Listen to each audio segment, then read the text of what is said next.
All right, dear friends. In front of you, I have a search for images about the poison dart frog that lives in rainforests, just like rainforests in Colombia. Now, you'll see poison dart frogs come in so many bright and vibrant colors: blue, yellow, green, red with blue legs. Poison dart frogs.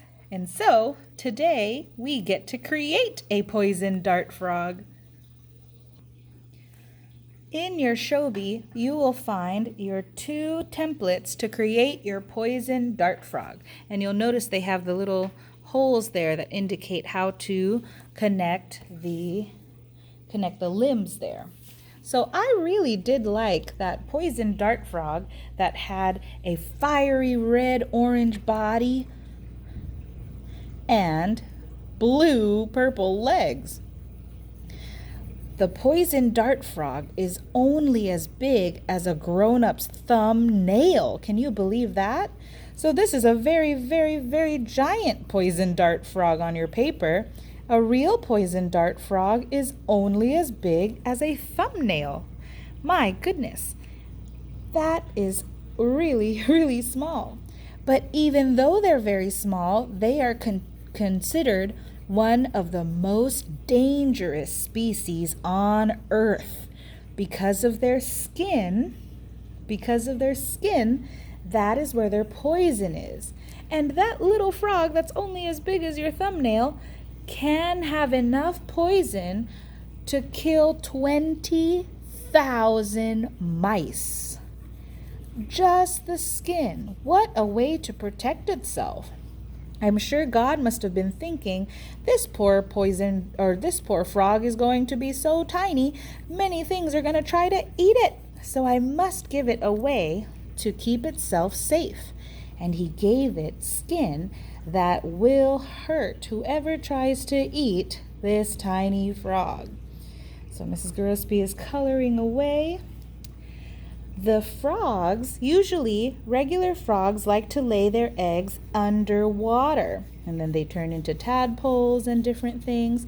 But a female poison dart frog likes to lay her eggs on leaves that are hanging low near the forest floor. That's the first level of the rainforest. So instead of finding a lake or a pond, poison dart frogs like to lay their eggs on leaves that are hanging low above the forest floor. All right, I've got my body there. Do I have any dark colors in here so I can put some of the spots? I had some of the spots on his back. So I'll just draw a little bit there. There we go.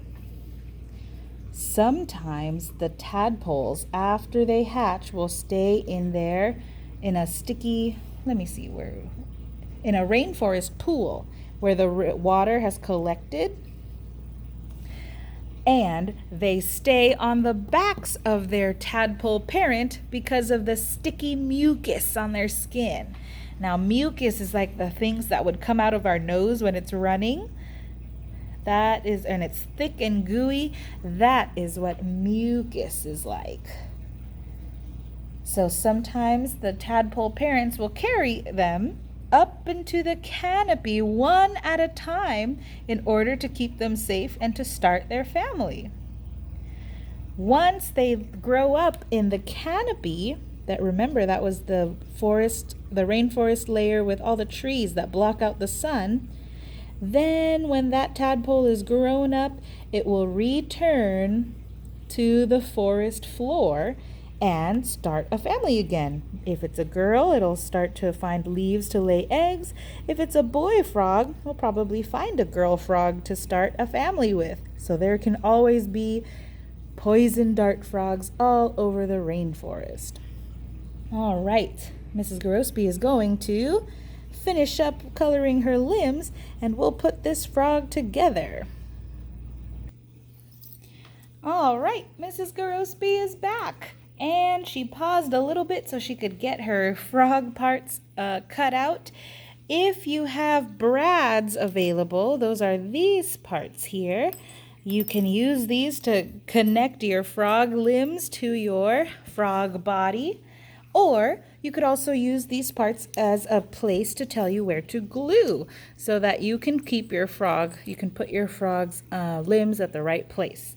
Now, with Mom and Dad's help, especially if you have these brads, they're sharp enough to go through if you can carefully poke a hole